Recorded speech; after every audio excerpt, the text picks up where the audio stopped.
जैसा मैं चाहता हूँ वैसा ही हो। अगर ये इच्छा मेरे मन में है ना, तो मेरे मन को कभी शांति नहीं मिल सकती। जीवन में शांति चाहते हो तो दुनिया की शिकायत करने से बेहतर है कि खुद में बदलाव करो, खुद को बदलो। कठिनाई आने से इंसान अकेला हो जाता है, पर कठिनाई आने पर ना अकेला इंसान मजबूत होना सीख जाता है। वो खुद को मजबूत कर लेता है जब वो अकेला पड़ जाता है। एक बार की बात है, एक लड़का था और अपनी माँ के लिए चप्पल लेने गया था।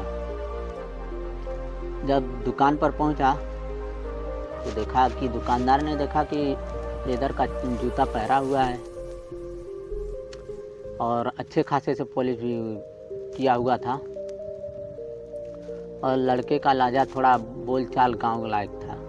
जैसे गांव में लोग हम लोग बोलते हैं ना, वैसे ही गांव की तरह उसका बोलचाल था। तब उस दुकानदार से कहा कि भैया मुझे एक चप्पल दिखाइए माँ के लिए। चप्पल चाहिए पर टिकाऊ होनी चाहिए ताकि ज़्यादा स्तर चले। फिर दुकानदार ने पूछा कि वो यहाँ पर आई हैं क्या, बुला दीजिए, मैं उनका नाप ले लेता हूँ, उसी नाप का मैं दिखा देता हूँ। तब लड़के ने क्या किया, अपना बटुआ निकाला तो उस बटुए में उसने मार्किंग करके कागज़ पे पैर का जो लाइन होता है ना, बाहर से लाइन खींच के बटुए में फोल्ड करके रखा था और वही दुकानदार को दिया। तब दुकानदार ने देखा, जब दुकानदार ने देखा तो बोला, अरे मुझे नाप के लिए तो नंबर चाहिए था। वो लड़का दुकानदार से ऐसे बोला जैसा लगे कोई बांध फूट गया। क्या नाप बताऊं साहब, मेरी माँ की जिंदगी बीत गई है। उसने कभी पैरों में चप्पल नहीं पहना।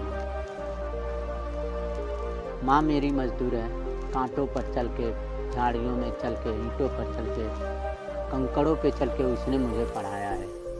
इतनी पढ़ाई करने के बाद अब जाके मेरी नौकरी लगी है। आज पहली तनख्वाह मिली है, दिवाली पर घर जा रहा हूँ, सोचा कि माँ के लिए चप्पल लेता चलूँ पैरों में पहनने के लिए। तब दुकानदार ने एक टिकाऊ चप्पल दिखाया और उस लड़के ने दाम उसका पूछा। दुकानदार ने उस चप्पल के दाम 800 रुपये बताए। लड़के ने पूछा, चप्पल चलेगी क्या? तब बड़े प्यार से दुकानदार ने उसकी तनख्वाह पूछा कि तेरी तनख्वाह कितनी है?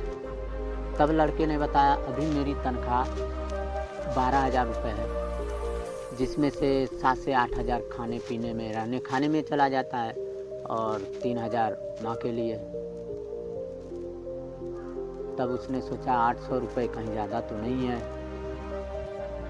तब जाके दुकानदार ने चप्पल का बॉक्स लड़के को दिया और लड़का खुशी खुशी बाहर निकला। दुकानदार ने सोचा चप्पल जैसी चीज़ कोई इतनी महंगी कोई कैसे दे सकता है। तब फिर दुकानदार ने उस लड़के को बुलाया और एक बॉक्स और पकड़ाया। तब दुकानदार ने कहा, ये चप्पल माँ को तेरे इस भाई की तरफ से गिफ्ट है। और दुकानदार ने कहा, माँ से कहना कि अगर पहला चप्पल खराब हो जाए तो ये दूसरा चप्पल पहन लेना, नंगे पैर काम पर या कहीं घूमने मत जाना।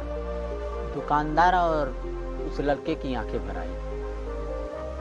दुकानदार ने पूछा कि तेरी माँ का क्या नाम है? लड़के ने उत्तर दिया, लक्ष्मी। दुकानदार ने एक दूसरी मांग कहते हुए उस लड़के से कहा कि माँ को मेरा प्रणाम कहना। और उस दुकानदार ने उस लड़के से वो खींची हुई जो पेपर पे बना के लाया था, उस लड़के से, उस दुकानदार ने उस लड़के से मांगा कि वो मुझे तुम दे दो। और वह लड़का दुकानदार के हाथ में वो कागज़ देकर हंसी खुशी चला गया। और वो फोल्ड किया हुआ कागज़ उस दुकानदार ने जहाँ पे पूजा करता था वहीं पे उसको ले जाके रख दिया। और रखते हुए दुकानदार के बच्चों ने देख लिया था। दुकानदार के बच्चों ने पूछा कि ये क्या है पापा। दुकानदार ने लंबी सांस लेकर अपने बच्चों से बोला, लक्ष्मी जी हैं पगली बेटी, इसे एक सच्चे भक्त ने बनाया जिससे व्यवसाय में बरकत मिलती है। दुकानदार और उसके बच्चों ने उस पूजने वाले बेटे को प्रणाम किया। माँ तो इस संसार में परमात्मा है, बस हमारी देखने की दृष्टि और श्रद्धा पूर्ण होना चाहिए। आखिर में एक माँ ने इतनी मेहनत करके अपने बेटे को पढ़ाया, तभी तो उस बेटे ने इतनी मुकाम पर हासिल किया, उस मुकाम तक पहुंचा। मुश्किलों से भाग जाना आसान होता है, हर पहलू जिंदगी का इम्तिहान होता है। डरने वालों को मिलती नहीं जिंदगी में कुछ भी, लड़ने वालों की जिंदगी में जहान होता है।